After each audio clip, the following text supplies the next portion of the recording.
Welcome to Moe's! If you've never tried the stacks at Moe's, it's like a roller coaster.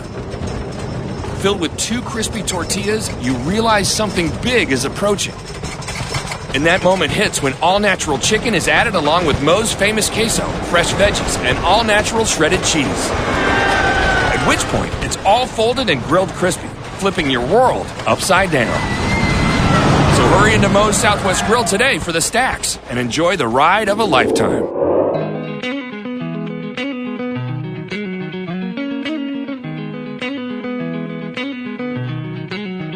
Back on the Monday Morning Quarterback, NorthJerseySports.com's original multimedia series talking all things football across North Jersey. This is Season 3, Episode 7. I am Corey Doviak, and it is no longer getting close to crunch time. It is crunch time as teams across North Jersey either have 1 or 2 games left before the cutoff for qualification for state tournament action. So we got a lot to talk about, and we will do it with our esteemed crew here, which I will introduce in a perfectly logical manner, starting with, I have to change the order a little bit, starting with the guy who seems to be prepared most tonight, which is an indictment in itself, our NorthJerseySports.com football insider, Richie Ballgame Barton. What's up, Richie B? Not much, just getting out there, ready to talk some football, and hopefully everyone stays on the line this time. Yes, which brings us to our next expert on this illustrious panel, as we welcome in our own Jimmy Avatabile, who is currently walking around in circles trying to find a strong cell signal. Is that correct, Jimmy? That's correct. What's up, guys?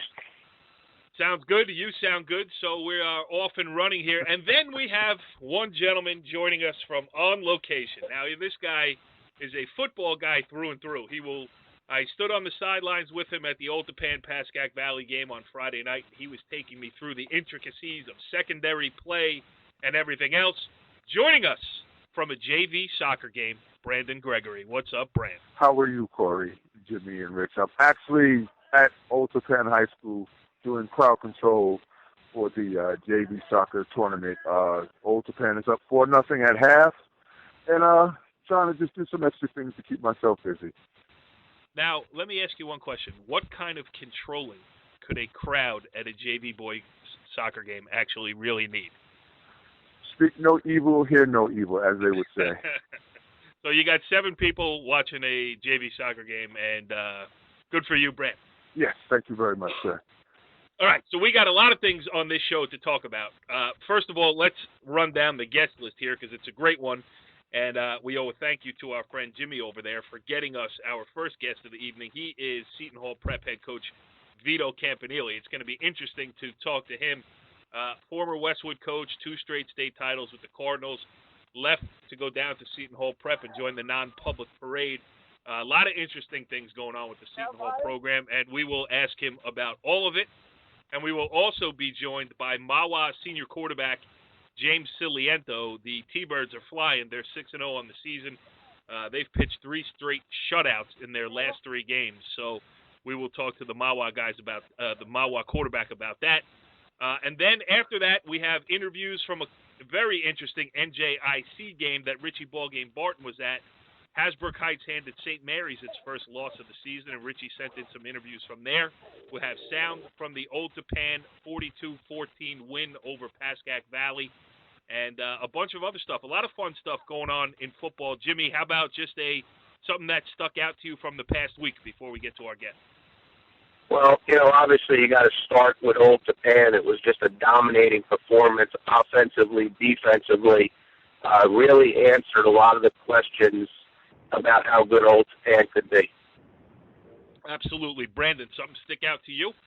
Well, the overall team speed that they were able to display against Pascack Valley, you could see that in the first half, leading to the second half, that their team speed was a lot in comparison to what Pascack Valley was used to seeing so far this year.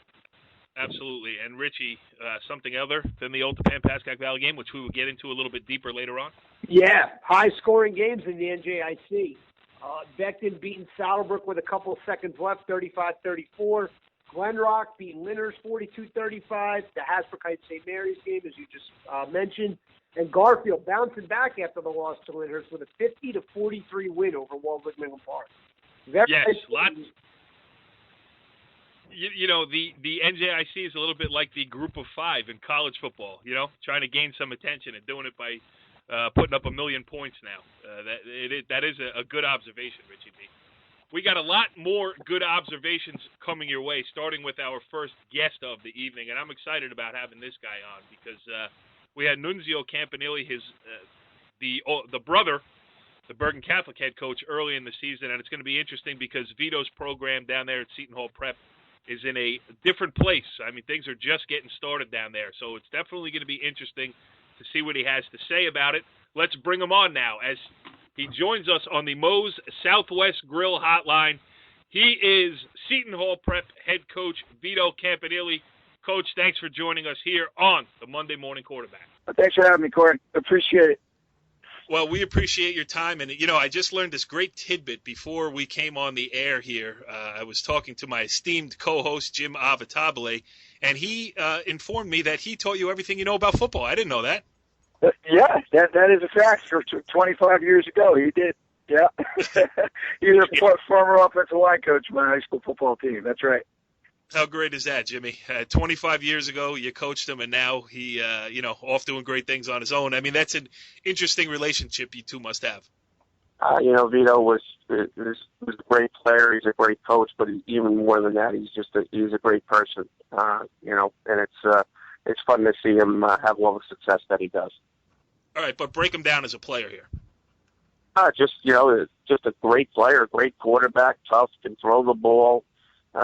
Probably a better linebacker than a quarterback, and he was a great quarterback. Just a great player that whenever he was in the game, you always felt you had everything was okay.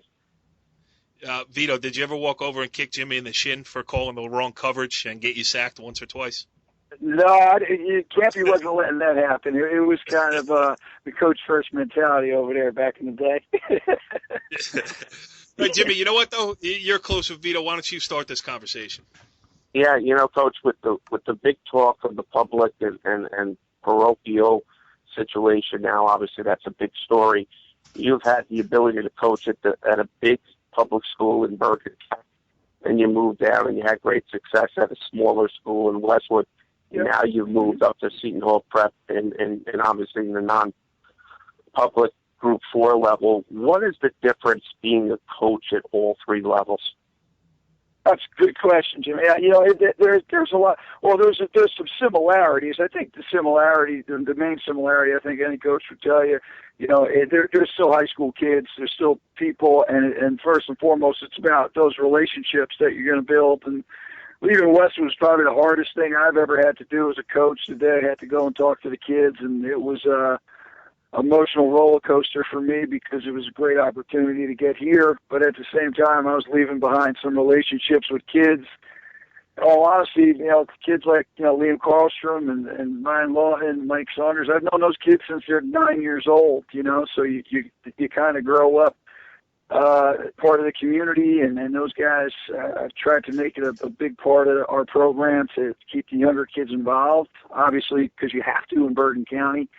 Anybody who's a great football player has a lot of different avenues they can take. So I would say the relationship side is very similar, though, here as it was at Westwood. And then the difference, obviously, in my opinion, our playoff bracket is the number one playoff bracket in the country. So, if you're a competitive person and you want to be successful, you're going to have to be an all-in type coach. Yeah, and you were around. You saw, I believe, firsthand the start of this whole thing at Don Bosco Prep. Absolutely. Late 90s, early 2000s when all this started going. How about now taking over at a Seton Hall Prep, which kind of, basketball-wise is top-notch, has been in the state of New Jersey for a long time. What is the feeling and, how about getting in on the ground floor, so to speak, of the building toward, where everybody – kind of expected when they heard you were taking that job, where they expect Seton Hall Prep to go. Tell us, maybe the myths behind that and the realities.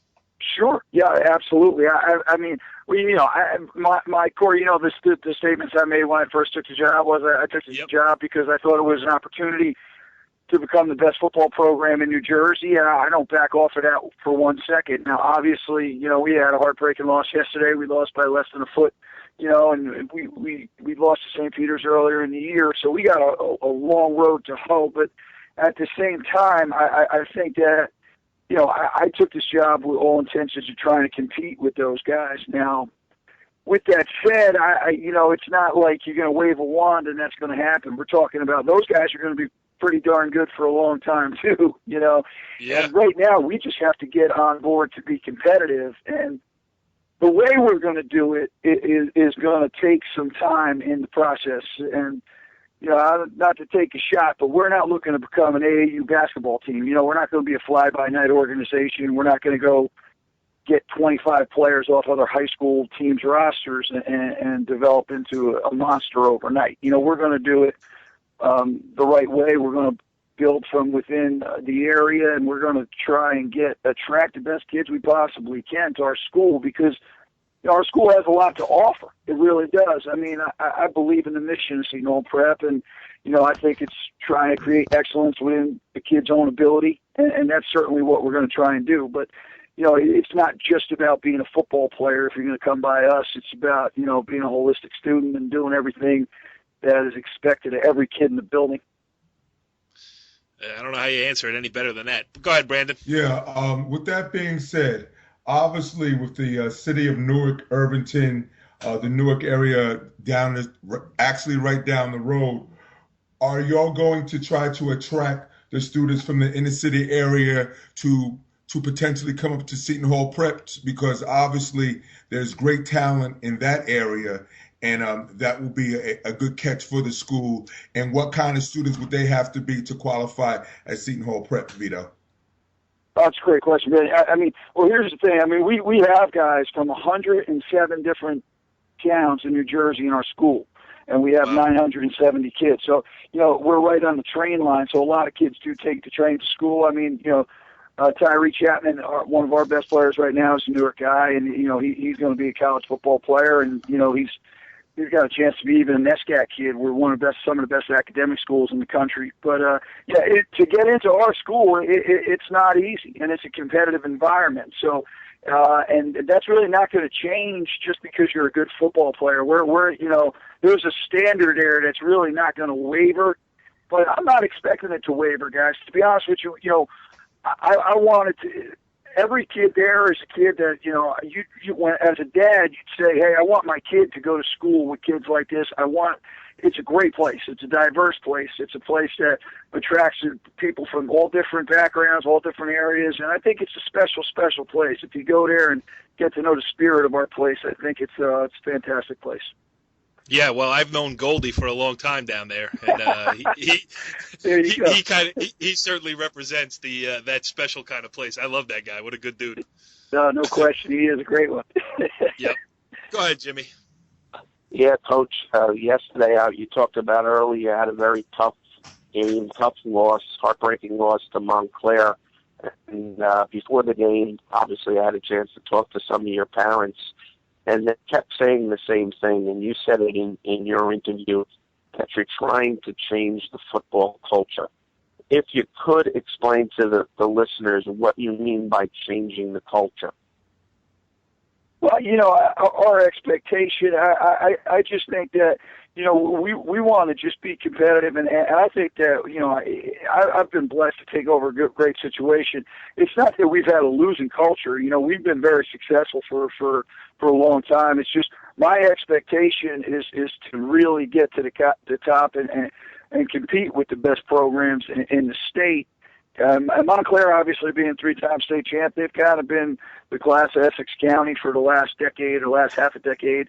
And, it's a heartbreaking loss because, they've been the barometer, and to get that game would have just, I think, changed the mindset of a lot of our of the people that are around our program. So, in building the culture, it's just something we have to build a foundation, the same thing we did in Westwood. It's just be accountable, be tough, and love each other. If we could do those three things and we could be regimented to do that every day, I think we're going to be successful. But doing it, saying it and doing it is two different things. It's really hard to create that and make guys accountable and make them tougher than they think they could possibly be, and also at the same time be, unselfish and love each other. Coach, I want to ask you this, Coach, just because, not only in your present position as the head coach at Seton Hall Prep, but you've been, I don't even mean this kiddingly. You're part of the first family of Bergen County football between your brothers, your dad. You've been around, you've seen it all. Taking Seton Hall Prep out of this on a broader scale, this non-public high school football in North Jersey, is it going in the right direction? What do you see happening here in the next couple of years that's even going to change more or differently than it has over the past 15 years? Because over the past 15 years, it's been a straight arrow up, towards national recognition and all of those things. Do you see that continuing, or more schools involved now? You down there? Other teams, to be honest with you, go ahead. I think with the changes that are on the horizon, I can't see any way but it going in that direction. Any kid, a lot of people want to talk about, we're going out and recruiting kids or soliciting kids. I could speak for myself. There's quite a few kids that want to be part of this league, that want to compete on the highest level.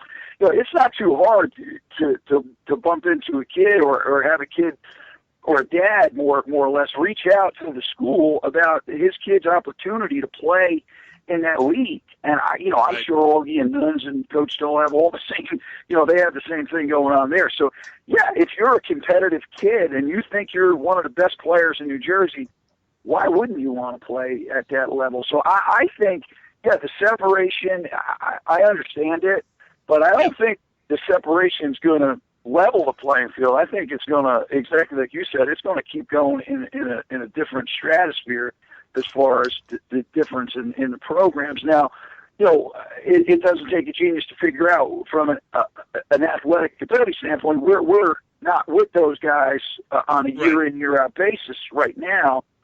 But I also think that a lot of kids are attracted to what our school and the message of our school is about. So I think there's an opportunity there, no question. Yeah, go ahead, Jimmy. Yeah, Coach, obviously I watched the line coach. I watched your line yesterday. There were a couple of times where maybe if you were a little bit stronger, a little bit more physical, you might have been able to win that game. You went out and got probably the best offensive line coach in the area. Since Jim Alvatabile. Let's not compare that. Coach Granatel, obviously, the Don Bosco Prep line coach for the last decade or so. You went out, you got him. If you can, just talk about what he's brought to your program. Yeah, those things. The word is culture. Obviously, a winning culture and a work ethic that is tireless. Chuck's basically, retired from his business, so he's a full-time high school football coach. And, there's not too many guys who have that luxury that, he has his own office at the prep and he's there at 11 in the morning and he leaves at 8 at night. And, he's putting in 9-10-hour days every day of the week, and he is all in. So, from a work ethic standpoint, the kids see that, and you have to gravitate to that when the guy that you're doing it for is working tirelessly. I think that kids start to understand, wow, talk about all in, and firsthand how hard of a worker Chuck is. And then from the toughness side of it, I think he certainly brings that out in the best of him. And then from a person side of it, my father always said as a coach, the best advice I ever got from another coach was, don't look to hire great coaches, look to hire great people.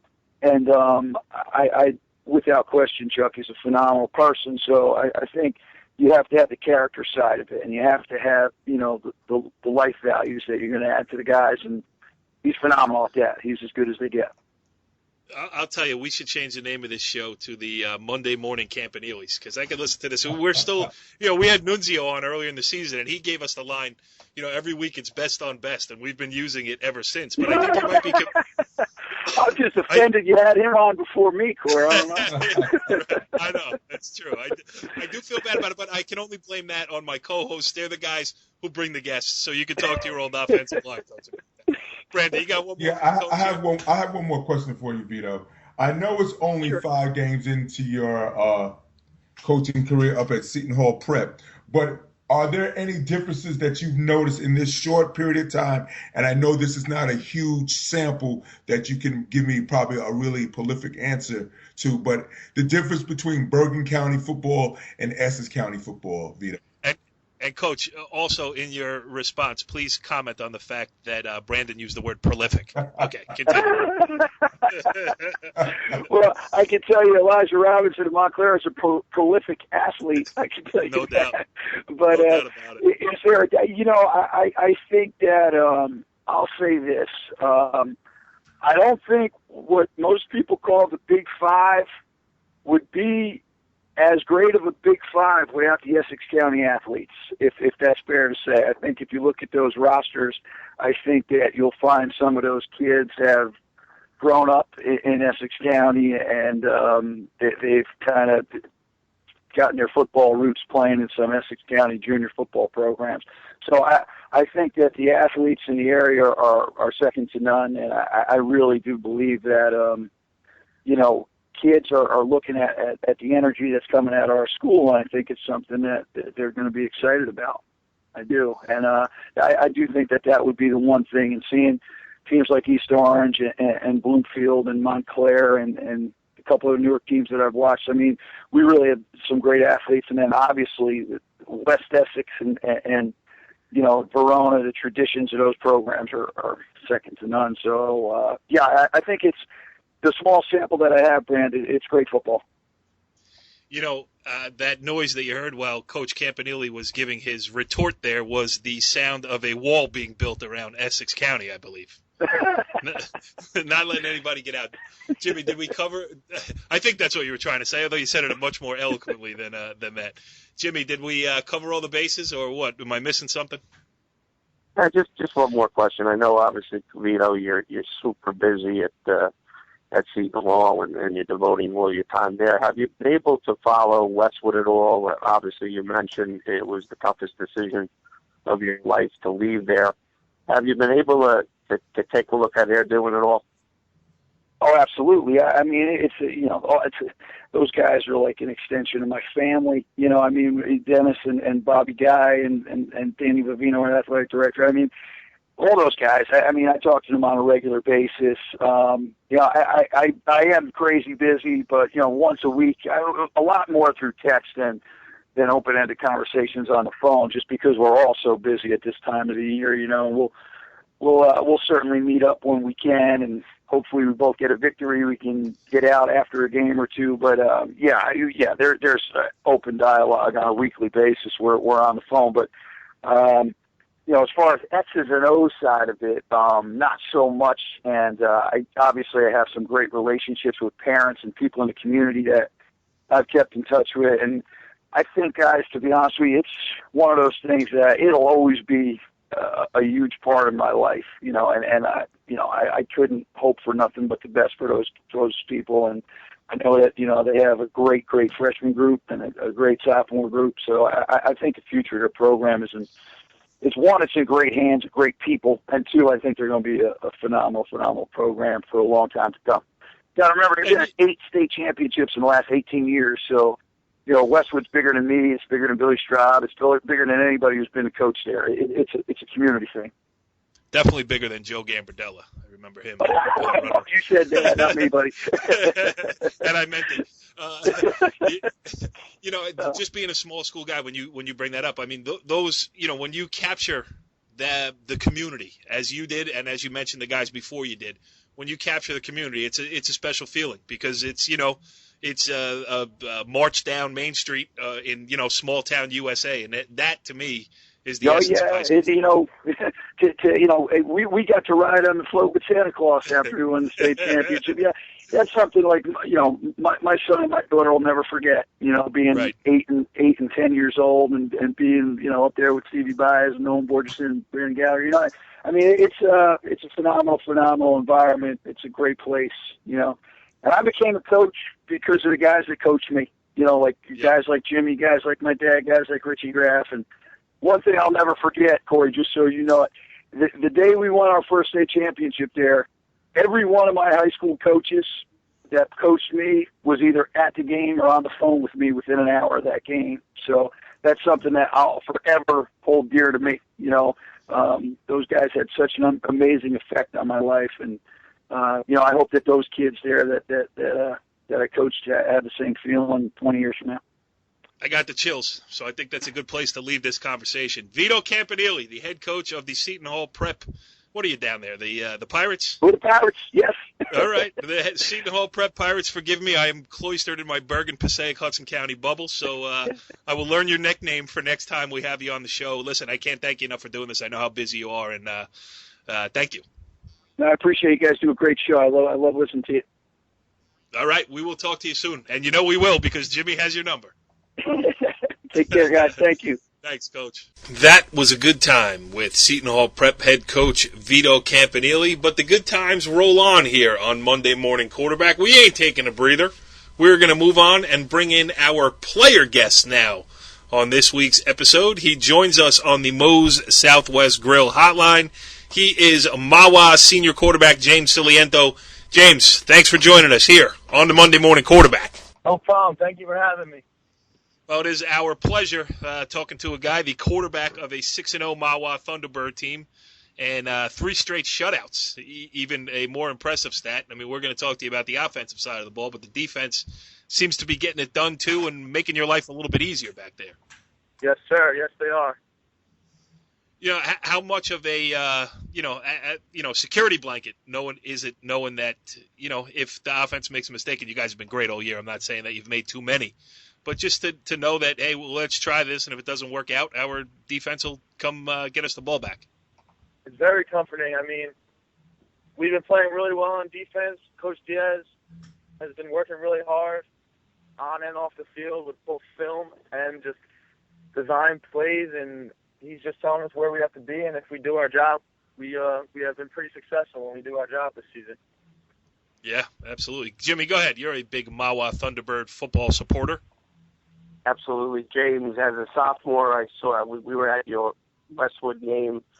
You started at corner. You played wide receiver.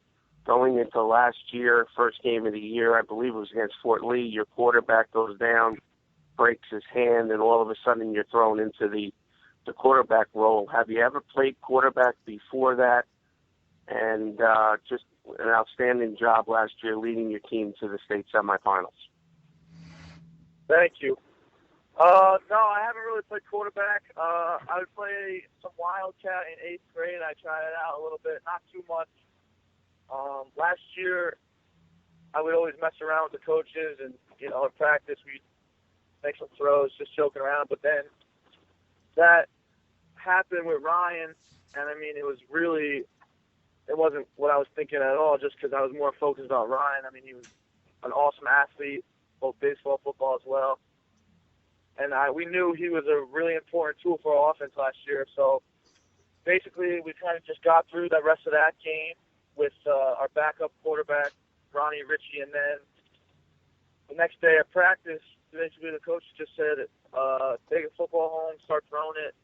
I mean, the plays. Just think about it. They weren't really sure what to do at that moment. Like I said, everyone was really shocked. But I mean, I listened to them, and then they decided to put me at quarterback. And Coach Remo, Coach Zutch, Coach Cerny, the offensive coaches, I mean, they did a good job teaching me, and I had a bunch of good guys around me that helped a lot too last year. Sounds like a Jeff Remo line if I ever heard one. Hey, take a football home and start throwing it. Yeah. Yeah. So classic. All right, Bram, what do you got? Yeah, real quick, James. Listening to the questions that Corey and Jimmy have asked you, what has been the most difficult transition from you from playing wide receiver, running back, to being the leader, and how have you dealt with the expectations of being the quarterback at Mahwah? Well, I mean, it's definitely a big change. The quarterback's definitely a lot more responsibilities, and I knew that obviously when I took the job. I guess you could say. I don't know. I guess I was more familiar with wide receiver and running back, so it was easier for me. So starting quarterback like I did last year was definitely a challenge at first. It was definitely a challenge.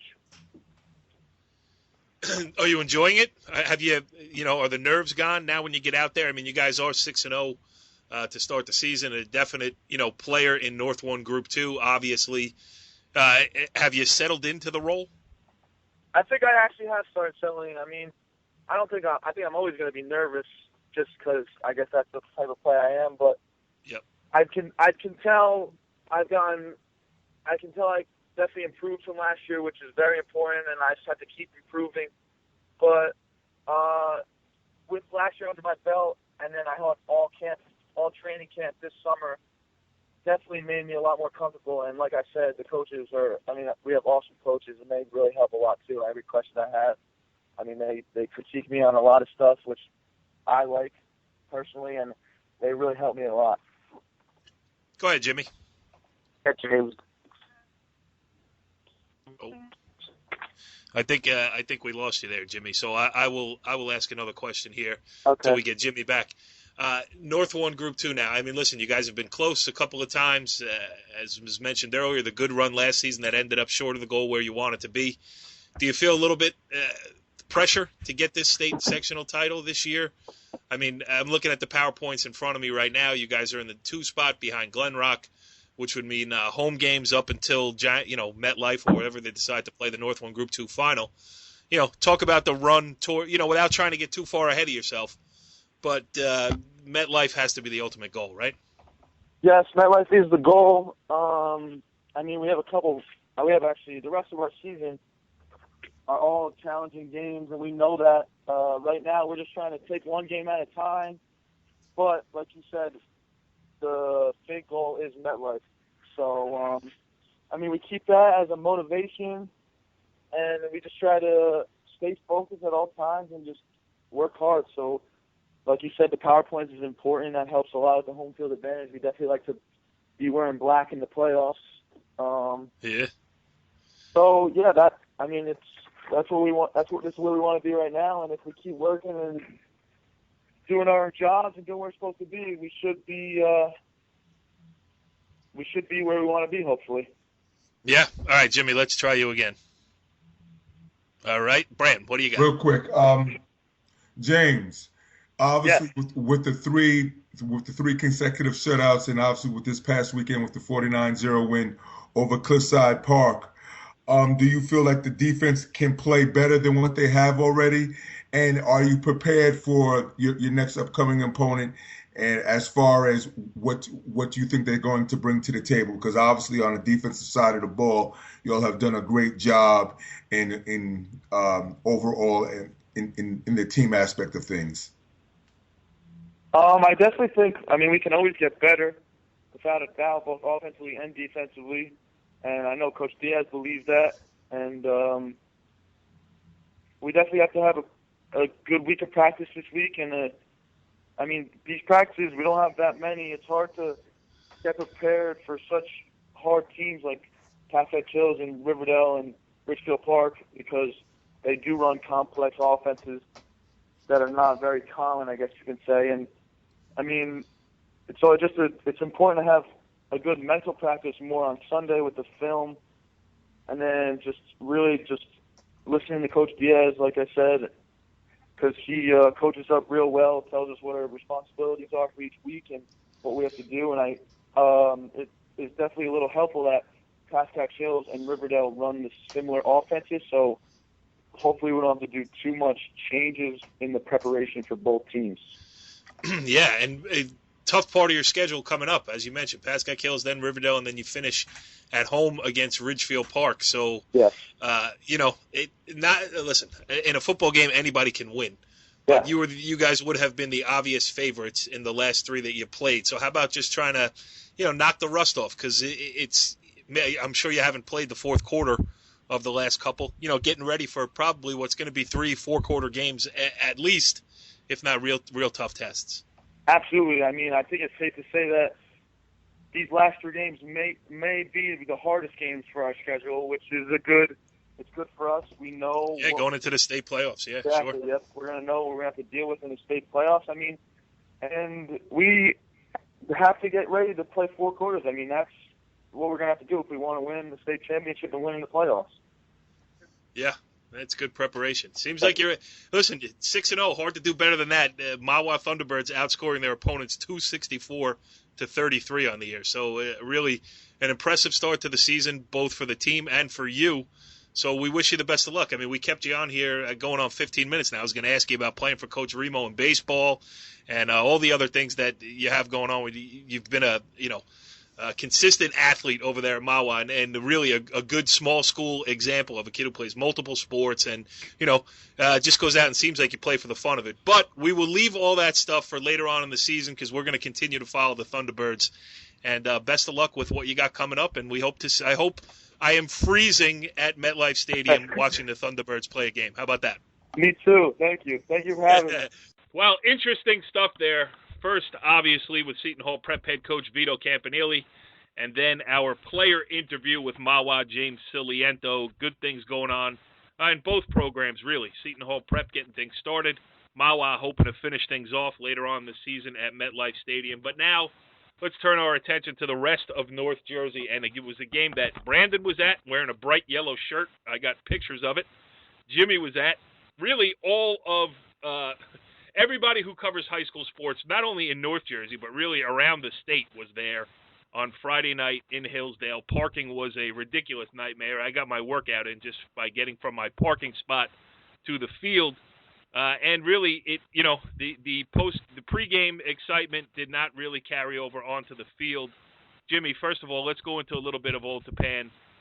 First of all, Jordan Fuller, another great display this week, a big pick six for a touchdown that kind of turned the whole game around.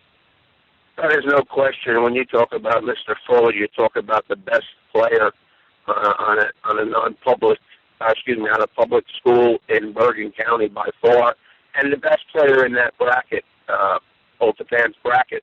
The one thing that impressed me about Old Tappan right off the beginning of the game is we talked about a key for them was to get Pascack Valley in second and long situations. And sure enough, they did that the whole night. They forced Pascack Valley to throw the ball on second and long and third and long, and that really played into their secondary's hands. Absolutely. Pascack Valley can throw the ball, but they like to do it when they're not forced to do it. They like to establish that running game, get their play action stuff working and get people open in favorable matchups, and they weren't able to do that on Friday night. Brandon, you know as much about Old Tappan as anybody else around here. What were your impressions of that game? Well, the most important thing that I saw during the course of the game, like I always mentioned, was the point of attack play on both sides of the ball, on the defensive side of the ball. By them being able to control those two aspects of the game, it enabled them to, like you say, like Jimmy had mentioned, it's second and long, second and third and long, so where they had to pass, and then obviously on the offensive side of the ball, with all the skill players, they have Zach Knight, Jordan Fuller, Jake Downey, Kevin Martinez. They were able to show off what they can do. So when your offensive line does a job like they did the other night, and the defensive line does a great job, it leads to huge advantages on both sides of the ball, and that's what most impressed me as far as the overall offensively and defensively. And then with their special teams, with their kickers, they just have all three phases of the game pretty much well intact this year, boys. Yeah, and the thing about Fuller, and I'm going to play an interview that I did with Brian Dunn after the game here just in 1 second. And again, I mentioned it to Brian during the course of the interview, but I hate to make it all about Fuller because there are good athletes and good football players in the skill positions and on the lines for Old Tappan. So, like a kid like Jed Downey, who's an outstanding athlete, a real good wrestler, tight end, he made 2 big catches for touchdowns. Zach DeNike, as Brandon mentioned, has been great in the running game, and Kevin Martinez has made great throws for them too. So when you add Fuller into that as the supreme athlete, then they are really they can show balance, and you just can't stop Jordan Fuller on short yardage situations. I mean, 3rd and 1, 4th and 1, you put him in a wildcat, and he's going to pick a hole and find that 1 yard somewhere. But anyway. when you have an offensive line like that mashes, that opens up those holes and allows a kid like Fuller to get to the second level, then it's pretty much lights out where he can do what he wants.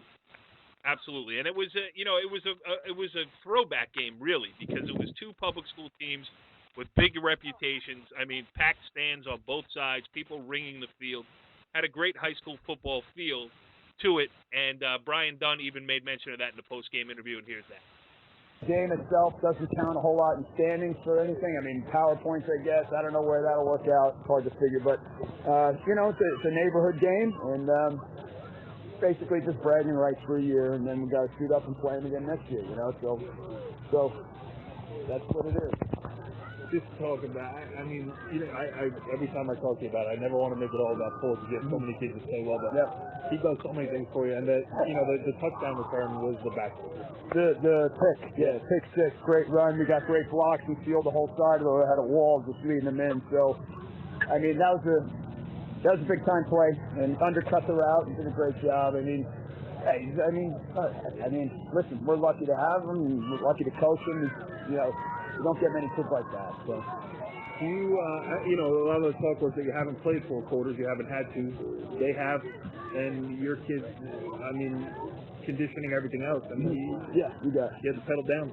Yeah, and, I think you made a point. It's more than bragging rights. Yeah. I mean, we had a tough game. We played one, and then the others we've just been able to get up on top of people and just make it stick. So tonight was, the kids to do something like that takes a combined effort by everybody. So our kids are ready to play. I mean, they're ready to play. So I give them credit for coming out and doing the things they had to during the week to get ready to do that. And now you got to maybe take them down a peg in practice this week a little bit. We don't have any problems doing that. There's no issue trying to get kids, keep them level-headed. So talk about tonight, too. What he did tonight. Had a great job all the way around. The kid ran the ball. He had a couple huge receptions. The probably play of the game was the reception he made. Was it 4th or 3rd down? I think it was 4th down, and made an unbelievable catch in the end zone. And that was probably a play. I mean, the backbreaker was the return, but that catch is unreal. Yeah. So kid had a couple big catches out of the back. Yeah, he was talking about Zach tonight there at the end of the interview, and he played real well. Jimmy, I kidding with Brian, saying he's got to knock his kids down a peg after that type of performance against the 2-time defending champion who was undefeated coming into the game. And Brian's not going to have a problem doing it. On the other side of it, it's not always a nightmare to lose one game along the line here for Pascack Valley. They were cruising along pretty well. They'd beaten some good competition during the season, and now they see what they got to work on. There's no question. You got to give credit to Coach Nielsen, who continues to test his team with some great independence, and now back into the division. But you know what? It'll make them better down the road. It exposes weaknesses. It'll show them what they have to focus on. And again, nothing has derailed them for their opportunity to win a 3rd sectional title.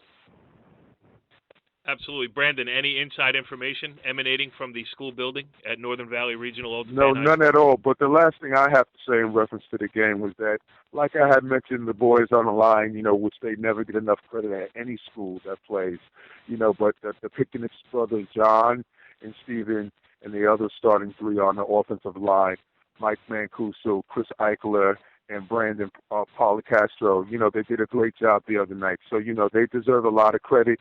It's a good win, and hopefully they will get better during the course of the year. Like I had mentioned, they finally got an opportunity to play 4 quarters of football, and that will be something that they can use for their season growth and development. Yeah, I mean, this is the first tough game they've had since Ramapo. And they passed it with flying colors. All right, we're going to get back to the Big North shortly, but the NJIC was where the fireworks were this past weekend. Let's start with the 42-28 victory by Hasbrook Heights. Richie B., you were at the game. Before we play these interviews, just give us a little bit of the flavor. There's definitely a lot of excitement before the game, and it carried over into the first quarter as Darius Stone, St. Mary's, do everything, tailback, quarterback, wherever you put him. He's a threat every time he touches the ball. When he showed it on his first 2 touches of the game, going 69 yards to the house. And then he broke 5 on his second carry. He broke 5 tackles, stiff-arming the last 3 guys to the ground and going 65 yards to the house. So, I mean, he is an absolute big play threat. But Hasbrouck just kept coming, refused to give up, and offensively, they were very dynamic. I mean, they showed a lot of different formations. They ran the ball well. They threw it when they needed to throw it. Quarterback James Pikowski was more of a running threat. Frank Quattrone more of a throwing threat. And once Hasbrouck forced a couple of turnovers, they were able to convert those into touchdowns in a 28-14 halftime lead on a pass from Quattrone to Josh Hanrahan, a beautiful pass up the seam on a 3rd down. All right, you said Frank Quattrone, so it's only natural that we play this post-game interview that you did. Let's talk about, this is kind of a crazy game. They make 2 runs early, and then all of a sudden, you have to come in. You have to come in and touch top. You got to come in and make plays. Let's talk about the confidence that you have in your offensive line that allows you to do that. Well, the offensive line is everything. They work us through. They help us get yards. And it's all about making plays. Let's talk about the pressure coming in this game. I mean, this is always a measuring stick kind of game for you. You know you're going to face adversity, and you faced it, and you challenged it, and you tackled it head on. Yeah, well, definitely. This is a huge win for us. Huge win as a team. We all came together, and we all did it. Huge shout-out to the line. I can't emphasize it enough. They helped us win the game with them powering through, making blocks, leading Scalvino, leading Pikowski, leading all of our runners, and they did a great job. You ran the ball so well early that it gave you opportunities and gave you throwing range. I cut your interview improperly, Richie, but I just wanted to hear you talk. I love your melodious tones. I don't even know how to respond to that, but I will say this. Hasbrouck's defense really did a great, after letting those 2 long runs, they really did a great job, forced a couple of turnovers, and allowed their offense. I mean, they had great field position pretty much throughout the second and third quarter. Richie, I've written the story. You've written the story about the Gale sweep, the play that St. Mary's runs over and over again. And when it's working, as it did on their first 2 drives, when they go, take the lead, but you put them behind, and it's tough for them to come back because, it's not that you make them one-dimensional. They plan to be one-dimensional, It's kind of like Georgia Tech. Yeah, I mean, once they get 2 scores down, they're in trouble. Their quarterback, Patrick Taylor, can throw the ball. Stone can throw the ball. But, I kind of sensed the panic when they got 2 scores down because they knew, all right, we have to get in the end zone twice just to make a game of this. And to do that, we can't just rely on breaking 60-yard runs. So they're going to have to yes. I think they're going to have to open it up a little bit more if they plan on, continuing their march, possibly for a title and especially in the state tournament. Yes, a great win by St. Mary's, by Hasbrouck, and it sets up a great matchup next week. Cresskill goes down to Route 17 to take on the Aviators, and it's a great one because Cresskill pulled off an 18-15 win over Park Ridge. That was Park Ridge's first loss of the season, and really kept Cresskill alive and kicking. A team that made a section final last year, that was a huge win for them. But before we move on to the rest of the NJIC, let's get Nick Del Calzo, the head coach of Hasbrouck, thoughts after the game. It was very emotional. We played tough games. We played, St. Mary's and us are always playing battles. We played great ball games. We had a good program over there. That kid had a great, kid Stone was phenomenal today. It's like a one-man team for us. But, I got to give our kids credit. We first play of the game, they scored a touchdown. We come back and score. Then the second play of the game, he scores a touchdown, and we come back and score. So, I feel our kids did a great job when it comes to that. Yeah. To get to where you want to be, though, 2 things have to happen. Physically, you have to wrap up what you did. A much better job. Well, you can, when you go to practice, you can say the kid runs hard, and when he bounces outside, you got to wrap him up to tell him that. Can't tackle high. But another thing, when you actually see how good he is, and you don't tackle them when you're supposed to. That's a problem. But this is a win where you face adversity, and yeah, I thought, we got kids banged up, we had quarterback banged up, we had things like that, and we had running back banged up. Our kids stepped up and did a great job. So, Jimmy, it's basically a free-for-all down there in Southern I tell you what, Pennsylvania. that North 1 Group 1 section, you might not have the super dominant team, but you really have some exciting teams with Becton and Hasbrook Heights and Park Ridge and Cresskill, and let's not forget Saddlebrook. Saddlebrook's a very competitive team. But going back to Hasbrook Heights, it's pretty much a young team that's ahead of schedule a little bit. They've been plagued with injuries, big injuries all year. Quarterback, running back, they've been shuffling guys in and out, and that's just a super win. And I'll tell you what, there's nothing better than a good competitive game at Hasbrook Heights on a Friday night, and we're going to get one with Cresskill and Hasbrook Heights. I'm going to touch on another thing. Go ahead, Rick. How loaded is it? Currently, right now, in the PowerPoint standings, with 2 games to go, Verona, who is 6-0 and the defending champion, is in the 8th spot. Think about that for a second. Yeah. Yeah, it's true. It's because everybody else is beating each other up and picking up PowerPoints along the way. So you're right, though. You don't want to be the number 1 seed, because I think Verona, as Jimmy's been saying all year, even in the number 8 spot, would probably still be the favorite. Yeah, I don't think there's any question. I think Verona's schedule the first 5 or 6 of the week of the year has been pretty weak. They admit that. They did beat Shabazz last week, and they're starting to get into a little bit more competitiveness. But Verona still is the favorite. But there are a lot of good football teams in that section. Yeah, no doubt about it. I mean, Boonton is the number 1 seed right now. Then you got Park Ridge, which just suffered its first loss. Then Heights, Cedar Grove, and Becton. That's the next game I want to get to. And Brandon, we've been talking all year. If Becton can just get a little bit of offense, because they've been so dominant defensively all year long, if they could just get a little bit of offense, they could really make a run here. Then they go out and score 35 and give up 34. So really, you never know what's going to happen. Overall, when you see teams like Becton and they're down in that bracket, it's not so much of what they don't have. It's playing with overall as a team, and they're getting better. Becton's making finally a good run, and we'll see where they go moving forward for the rest of the year also, Corey. Yeah, they're 5-1. They got a big game this week with Park Ridge coming up, so it never ends in that. Real quick, I'm sorry, not to cut anybody off, but just like you said, that bracket is so loaded. Like you said, Park Ridge has beaten Saddlebrook down at home, down in Saddlebrook, I should say, excuse me, and you just never know what's going to come out from the small schools, week in, week out, because there's parity amongst teams, and they're very much evenly balanced. So with that being said, I think we just have to wait to see how everything plays out after the 8 games and see where everybody will be seated. Yeah, no doubt about it.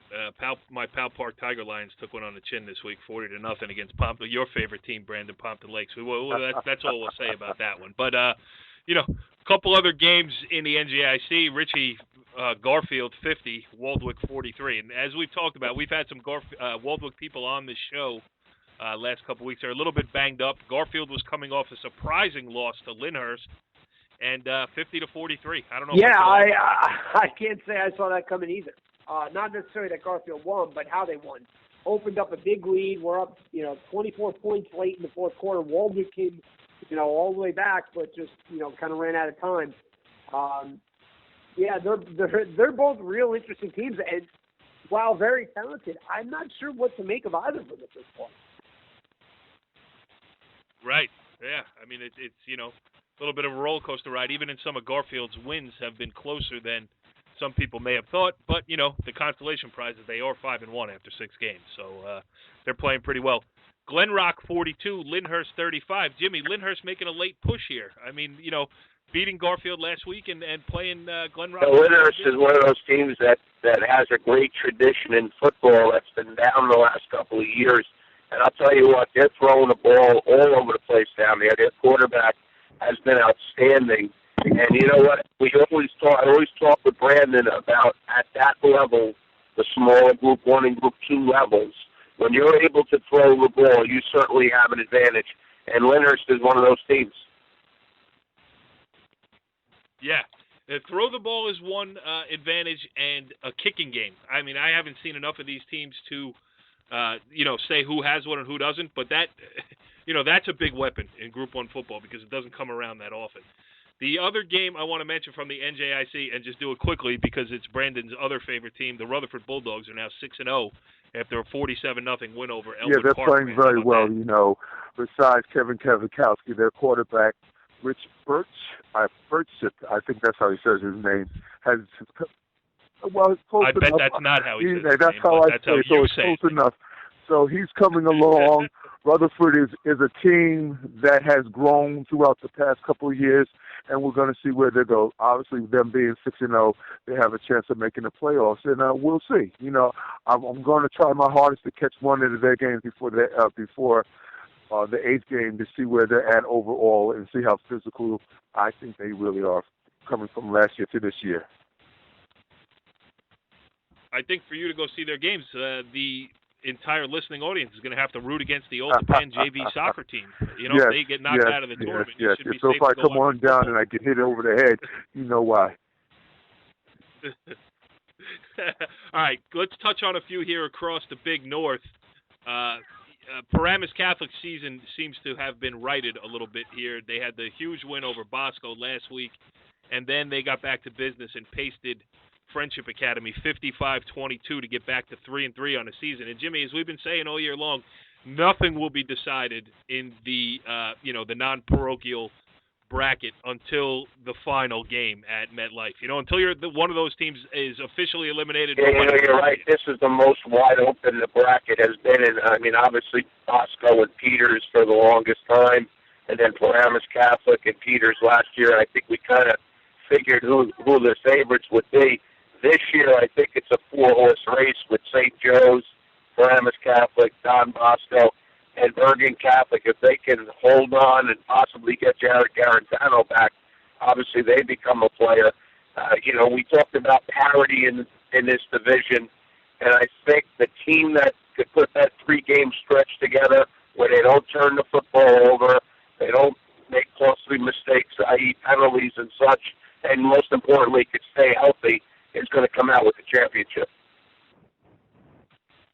Absolutely. That last point you made is the big one because, as we've been saying all year and as we said earlier tonight, it's best on best every week and kids are getting hurt. So, whoever's in the best shape physically is certainly going to have a leg up going into that bracket, which will be, one of the – what did Vito say? He said it's the best playoff bracket in the entire United States. I don't think there's any question. I mean, I don't think you have this super top 5 team in the country, but you have a lot of good football teams.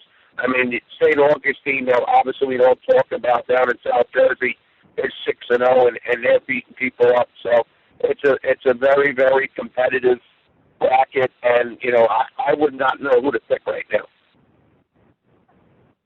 Yes, absolutely. All right, Bosco improved to 4-2. They got a public school battle against previously undefeated Passaic Tech. Won that one 35-0. DePaul snapped a 4-game losing streak. They went out of state and beat Poly Prep 21-0. DePaul is now 2-4 on the season. Ridgewood won its 5th straight game, improved to 5-1, 17-7 win over a 3-3 Paramus team. Brandon. Paramus lost another quarterback. So I'm going to see what Dan Sabella can do there. And Ridgewood's playing Hackensack this upcoming week. I really think that will be an important game for both teams.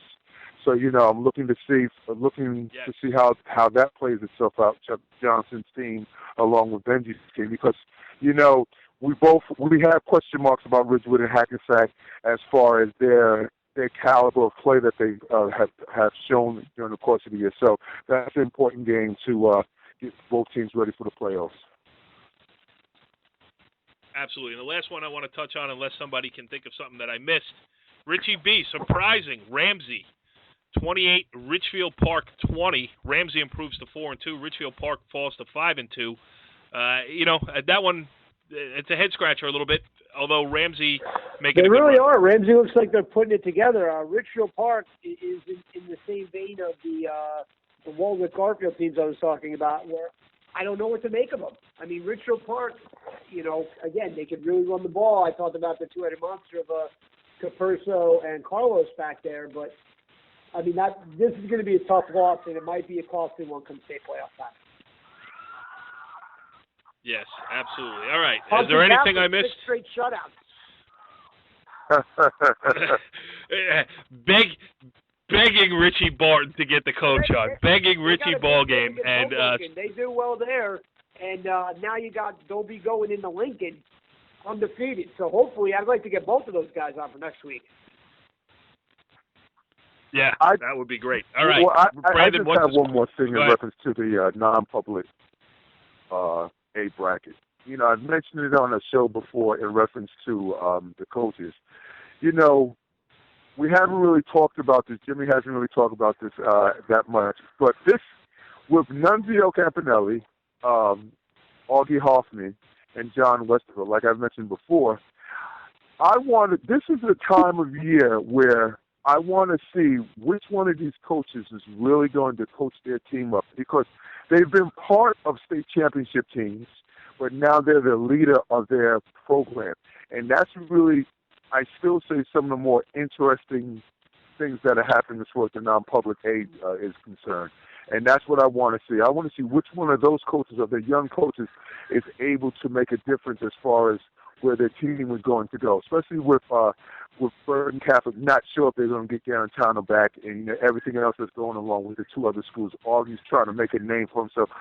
And obviously with Westerville coming behind Park Ridge at Paramus Catholic. So it's just always interesting. And those are things that need to be looked at and addressed also, boys.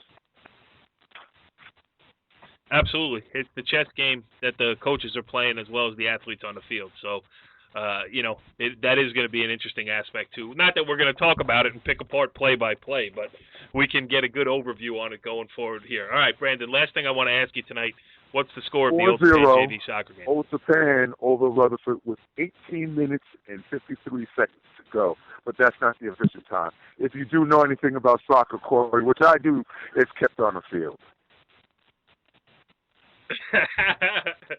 That's it for the Monday Morning Quarterback this week. We will see you next week, hopefully with some Hudson County updates from our man Richie Ballgame.